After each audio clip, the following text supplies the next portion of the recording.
Hi, I'm Margaret Lenker here in Studio A at the USC Annenberg School. Now, you've probably heard of mud runs, but do you know what it takes to win first place in a Spartan race?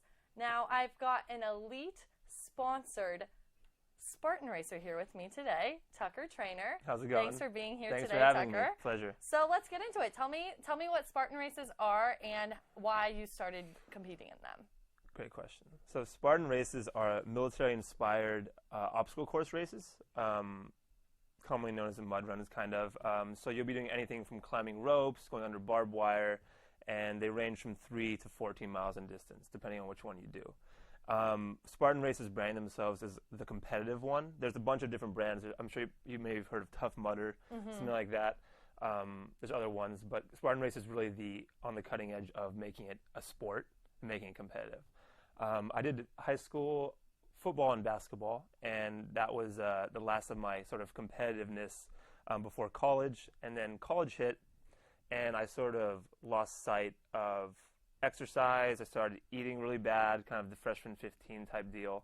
And then 2012 rolled around, and my dad sent me a link. He's like, "This looks awesome. We should totally do this together." It was in Temecula, so pretty close to where I was at college.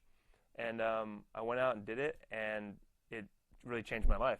It gave me a reason to train again and get competitive, and I kind of became back in tune with myself with the whole working out and treating myself right. Well, you're definitely in tune with yourself and on the workout grind, as I got to see. So training for these Spartan races, you got to work out a lot, and Indeed. let's take a look at some of your workouts, which I got to see the other day. So you can tell me a bit about this. You live close to the beach. I live close to the beach. You run down there. I do run down there. These are burpees, a full body explosive movement. The thing with Spartan races is you never know what the terrain's going to be like, so you can't just work out a certain muscle group. You have to work out your whole body. First, I guess, is just having a cardio engine, like being very, very confident in your running. I run all the time, between 30 and 40 miles a week for these things. Wow, that's a lot. Upper body strength, struggling a little bit. Upper body strength too, getting over walls, and then here's some soft sand running that I do a couple times a week to just work on my running. Yeah, lots of running. Lots of running. So would you recommend, for a first-time Spartan racer, would you say you want to maybe run outside, start on the treadmill at the gym, or is it all about your personal preference? It's personal preference, but let's say you're training for the 5-mile one they do called the Spartan Sprint. You want to make sure that you're training at least up to 5 miles. So you want to be confident running or jogging that amount of distance. I love running outside. I do a lot of trails. That's kind of my thing.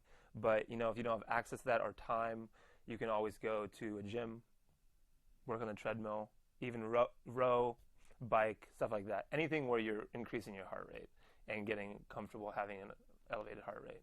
Gosh, yeah. I'm a fan of the treadmills more just because it you gets seem hot outside. You seem like the treadmill type. It gets hot outside. I like the AC. I'm all about that.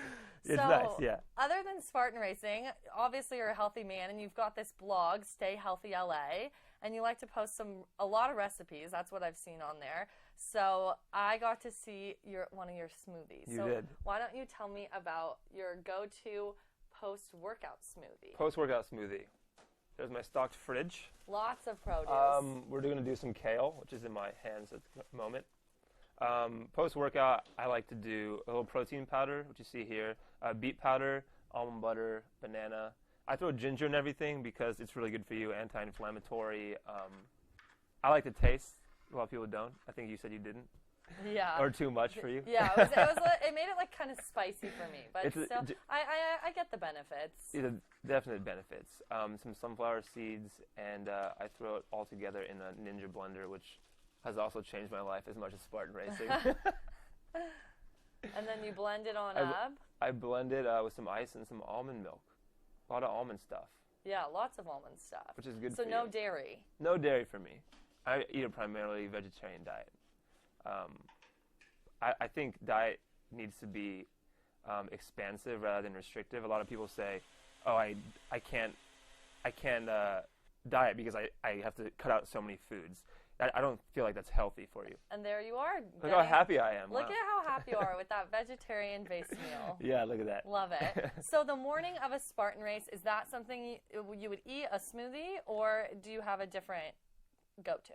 Smoothie, yeah, sometimes, but usually it's my secret formula is wheat bread with almond butter and banana and a little honey. And sometimes I eat 2 or 3 of those. So a lot of banana, a lot of bread. A lot of bananas. I don't know if I could eat all that before running. Maybe it's just more of a personal preference, but that's what I do. That's a go-to breakfast for me, definitely. It's go-to. It's easy. You know, it's healthy. Love the bananas. Yeah, love some almond butter. Yeah. Also like peanut butter, but I mix it up. Yeah, to each his own. I do peanut butter too.